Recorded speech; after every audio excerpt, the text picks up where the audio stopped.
নমস্কাৰ, মই মেহবুব ৰেহমান চৰকাৰ, সহকাৰী সঞ্চালক, অসম ৰাজ্যিক এইডছ নিয়ন্ত্ৰণ সমিতি, গুৱাহাটী। কোনোবা মানুহৰ যদি HIV হোৱা বুলি এটা মনত ভাৱ হয় বা কোনোবা মানুহৰ যদি মানে অলপ HRG বিহেভিয়াৰ থাকে, সেইবিলাক মানুহে একচুৱেলি HIV টেষ্টিঙৰ কাৰণে যাব লাগে। আৰু HIV টেষ্টিঙৰ কাৰণে প্ৰথম কণ্টেক্ট পাৰ্চন হ'ল ICTC কাউন্সিলাৰ।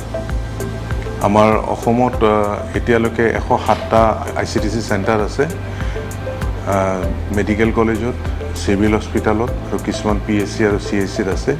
গতিকে যিবিলাক মানুহৰ তেনেকুৱা ডাউট আছে যে তেওঁ HIV ইনফেক্টেড হ'ব পাৰে, গতিকে সেইবিলাক মানুহে ICTCত গৈ টেষ্টটো কৰাব পাৰে।